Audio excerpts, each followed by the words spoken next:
IB Teacher Talk. Teacher Talk. It seems like a joke, right? But I think that that's part of the reason, though, physicists have that sort of perspective, is because it really does encompass every single thing about our whole existence in this universe.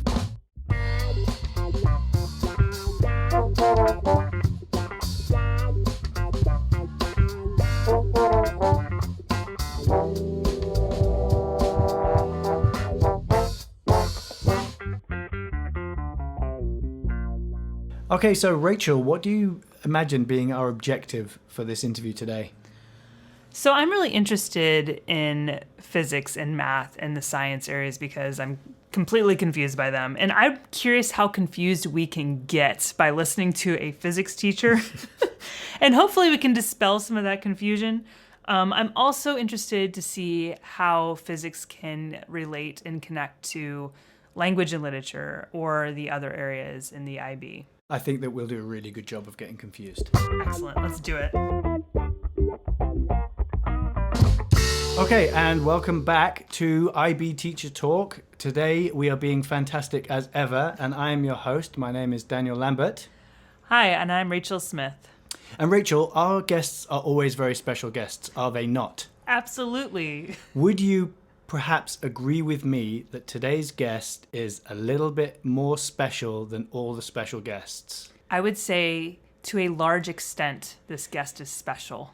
Okay, well, maybe we can try and work out why this person is so special as we get through the show. So let's introduce Scott Smith. Hello, I'm Scott Smith. Thank you so much for coming onto the show. I'm happy to be here. It's a real pleasure.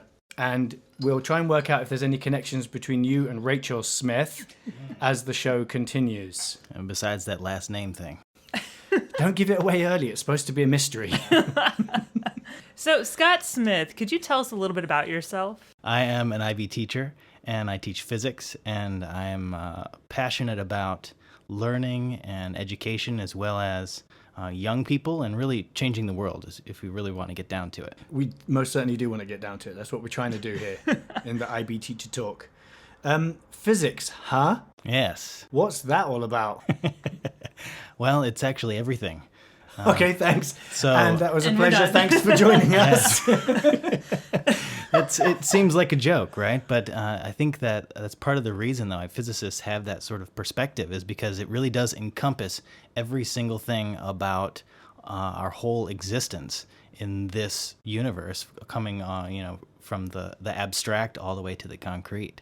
So physics really does encompass all the other sciences, as well as everything that's human created and all the things that are not created by humans, that are naturally created, and even the things that we don't know about are governed by the laws of physics. We like to ask teachers why they think their subject is the best subject. And you talked a little bit about why physics is pretty much everything. Mm-hmm. Would you like to talk about why you think physics is such an important subject? Yeah, I think that physics is important because it not only encompasses everything, but it has a little bit of something for everyone. So if someone has an interest in some aspect of science, physics covers it. And I would even say that the people that are not interested in science will find science interesting in some respects. Do you see a close connection to other subjects with your subject? Is there something that maybe is not usually seen from the outside, like as far as being a language and literature teacher? I don't really know much about physics or teaching physics, but is there a connection maybe that's there that's associated with a different subject? I think there's connections in almost all the subjects, but some of the ones that you probably don't think about more often are music. I think art has a huge connection to physics. The idea of colors, of course. I think that even some of the other subjects, like language, where we're talking about, we're using language to describe things that don't necessarily exist in some ways. So we actually have to sort of put a word to something that then describes a process, or that process then has pieces that are not necessarily have any sort of analogous composites in any other subject areas. Something like a photon, where you actually have a photon of light. And a photon of light, of course, is described by its energy and its mass. But a photon is interesting because it has no mass. So how is it described by its mass if it has no mass? Exactly. That's the whole idea. No, I want an answer. It's actually just light. It's the bending of space-time. So instead of it having mass, it's actually just a disturbance in space-time. So when you describe it as mass, you have to describe it as having zero mass. So I know very little about physics, but I have heard about this thing called dark matter. And it sounds a little bit like what you're describing. You having to find words and ways to express something that doesn't exist or does exist in a negative space. I'm not quite sure how I would describe that. Oh my gosh, yeah. So dark matter it's a fun way to jump into the idea of physics idealism, the idea that physicists want to know everything, and of course, what we're going to do is we're going to try and create something that explains what we are observing or what we can measure. And so if we see something out there that we cannot measure, let's say we train our telescopes at a galaxy and we can see the galaxy spinning at a specific rate. Well, if we see that and we can measure that, then we can know how much mass is actually inside of that galaxy, pulling it in order to make it spin at a certain rate. Well, if that measurement comes out 100,000 times larger than we expected it to be, scientists have to come up with an explanation for that. And There's something missing in that equation. Exactly. There's something there that they can't see or they cannot detect. And so is dark matter just like when you don't know, you just say, oh, that's dark matter? kind of. It's very much a sort of a plug for the misunderstandings that we don't have. Can you think of any situations that have made you laugh hysterically in your classroom? So perhaps something you did or a student did? Laughing hysterically in my classroom, I have to say I'm very controlled, I'd say lab technician. When my students are working with things in the lab, I need to be very careful with what's going on, and so I'm usually on 100% high alert, and my laughing and my idea of comedy is very sort of downplayed at that moment because I'm dealing with people's children here, and I really And feel that's not funny. No, and you might blow up a child. Yeah, wow. If there's anything that you can really hurt yourself with in a high school, it's the equipment that we have in my physics classroom. You shouldn't have said that live on air. Students, if you're listening, that was just a joke. Actually, it's not.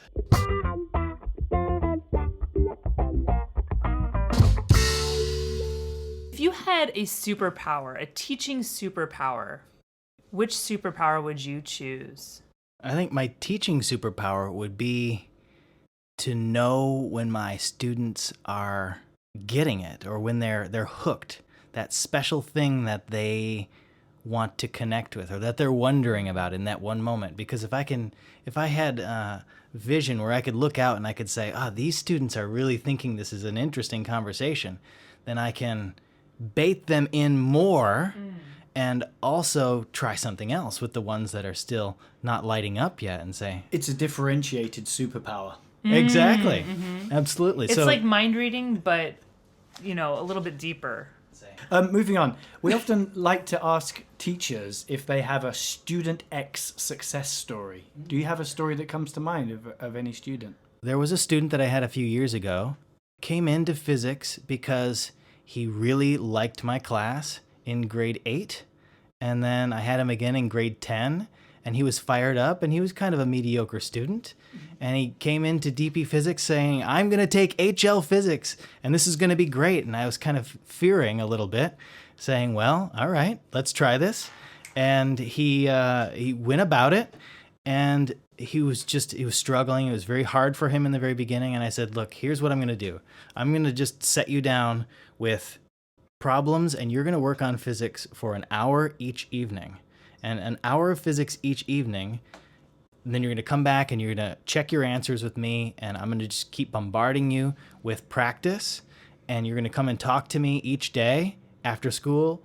And so he did that for about, I'd say, a month or and a half. And then he finally started saying, you know what? I don't think I'm going to come in after school this week, Mr. Smith.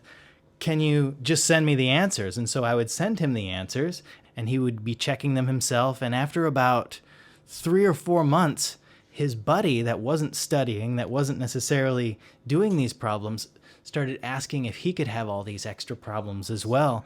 And so these guys are asking for extra work to do, and so I'm giving them this extra work on top of what we're doing in class. They're spending more time on it. They're doing it together, and their grades start going up. He graduates, does very well in HL physics, which is tough to do. I've heard that. Yeah. And then Really? he came back, I think the year after that, and he just showed up at my classroom one day when I had students. And so I go over to the student, and the first thing he does is just grab onto me with this big hug. And I wasn't expecting it, and it just caught me off guard. It was very surprising, and it was absolutely wonderful. That's lovely. I love the fact that that student X success story also affected student Y and Yes. student Z as well. Yes. Which is really lovely. TOK. TOK. Theory of knowledge. How important is imagination for your subject matter? How important is imagination for physics, do you Great. think? It's a good question. I think in the creation and application of the physics, it's extremely important. So when I talk about the application, I mean the changing of the theory into a device, or into a technology, or into a system that can then be implemented to help people, which is really what technology is. So the imagination that you can use to create new inventions, or really to take old inventions and apply them in new ways, or in new situations, or with new people, or with new parts, that is extremely important to have the imagination component, because you can really make some huge strides or leaps in technology. So basically, it's whoever can think of the next way to kill somebody with the science that you've discovered. Kind of. I mean, really, the only time that science really became important was when the scientist came to the king and said, I can hit that guy over there with one shot. And then, of course, the scientist did it, right? I think they called him the wizard at the time. Is that right? And then the cannon was shot. And, of course, the whatever it was they were shooting at Walls was... of Constantinople. Yeah, something like that. It was blown up, and the king then went, you know what? You are valuable to me. And so suddenly, science became valuable as this weapon, right? That's fascinating, because it kind of connects to our earlier conversation. And it about also connects to values. our subject, right? Because imagination is a large part of language and literature, and conveying, something that you imagine. And we've seen that in sci-fi literature, right? Where somebody imagines something and they make it come to life within their novel. Next thing you know, somebody goes, "Hey, wait a second! I can make that telescreen. Yeah. I can make that actually happen in real life." Some scientist. So our subjects are very closely connected, in fact. Oh boy! They're almost married. Do Absolutely. I would say you were right. you see what I did there?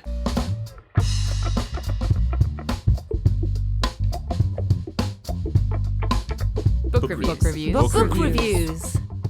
Mr. Smith, we are really interested in your book of the week. We always like to give a little sales pitch for a book just so we can see what our different subject teachers are reading, and possibly it will, open the doors for some new literature for ourselves.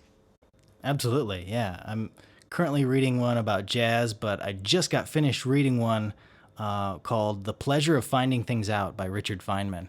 And that one was a fun read. It's a series of different stories, and in some cases they are lectures.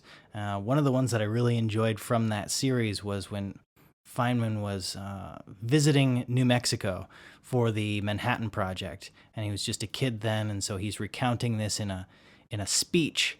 And at one point in the story, he's sitting in a dark basement with Niels Bohr, and Niels Bohr is an old man at this time. And Niels who's Niels Bohr? He's the father of atomic physics, Okay. and he's told us about the quantifying these specific energy levels where electrons lie, and he was one of the first people to argue for and also against some of the new quantum physics that was coming out. The Copenhagen effect, or the Copenhagen explanation, is named after Niels Bohr's hometown.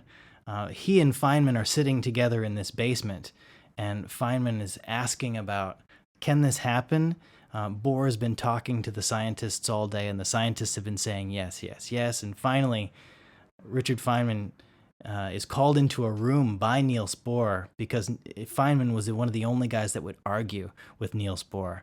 And they had some amazing conversations about what they were going to do and how they were actually calculating the amount of energy that they needed, and of course other amazing things about how to pick locks and how to actually find the combinations for people's locks on their desks that were working in the New Mexico Manhattan Project. This connects back to your story of students in your classroom challenging you and the excellent developments that led to. And in the same way, with the highest level physicists, the same theory holds true. So you must be doing something right. I like that. It's a good connection. I think you're right. I think it's always important to let yourself be a human and to be wrong. And in some cases to say, I'm wrong in this instance, but let's figure out what the right answer is together. Okay. Thank you so much for joining us on IB Teacher Talk. It's been a real pleasure. Thank you so much, Mr. Smith. Absolutely. It's been a lot of fun. Thank you.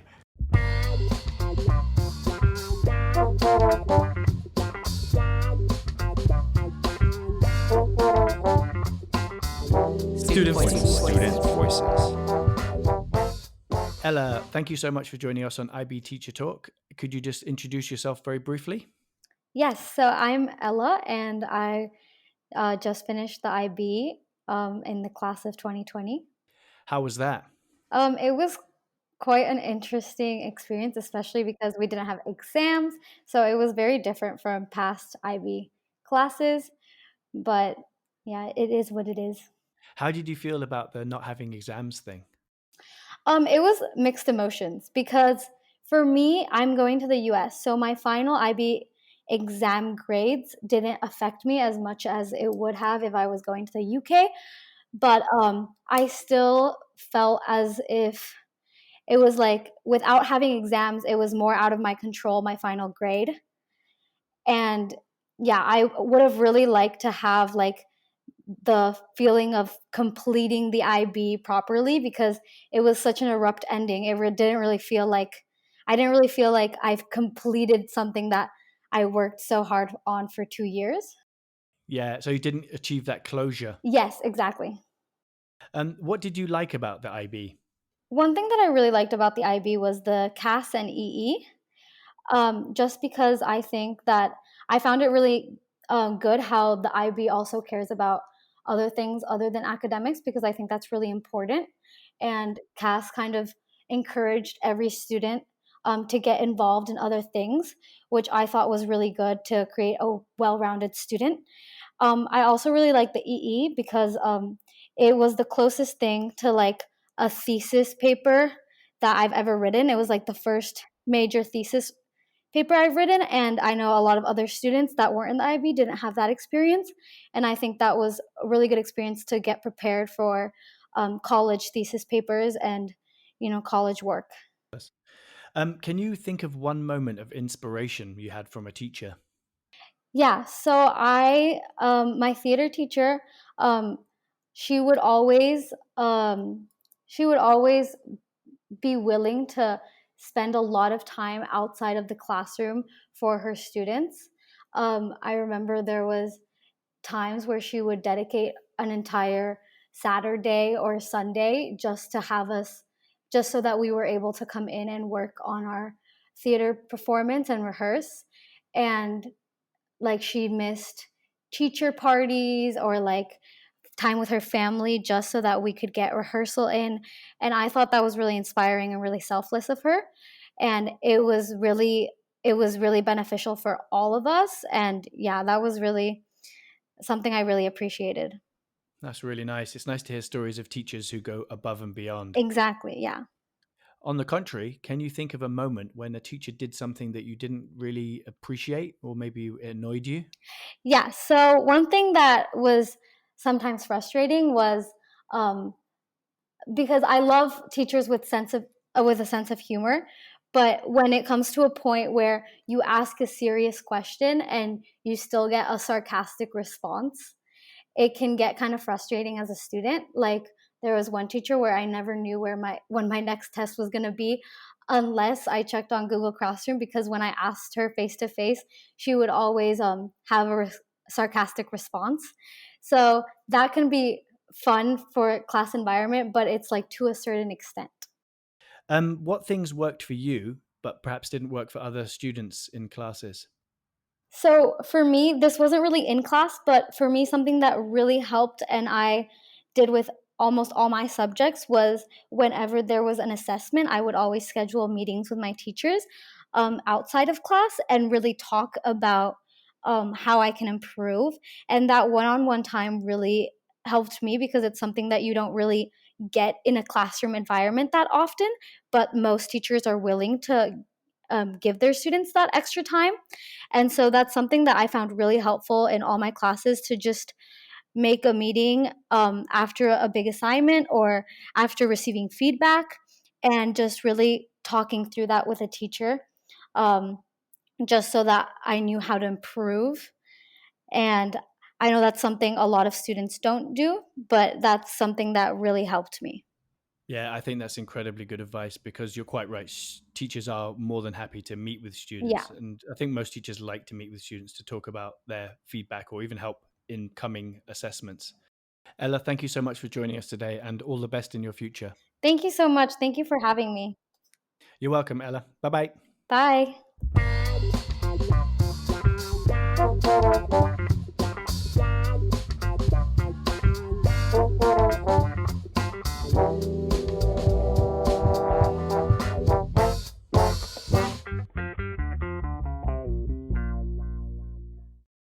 Fascinating. Rachel, what were your main takeaways from our interview with Scott Smith, the physics teacher?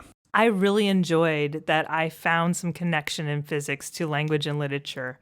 When we spoke about imagination, I saw that we could all cultivate imagination in our classroom environment, and it's gonna help our students in physics and in language and literature. I think people don't imagine that imagination has an imaginative role in physics, but it does. Well said, Dan. You're welcome. I also think that it's significant that we recognize that it's fun sometimes in our classroom, but it's also very serious. In Scott's case, he is a physics teacher and they're doing some dangerous stuff.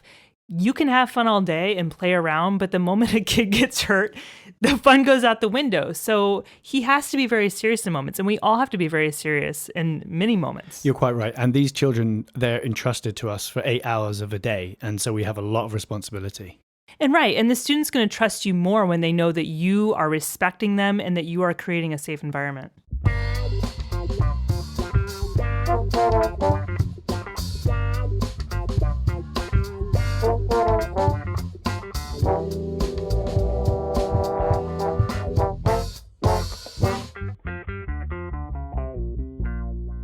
Thank you so much for joining us for our IB Teacher Talk on physics. It was fun. With Scott Smith. I don't know why that name sounds so familiar.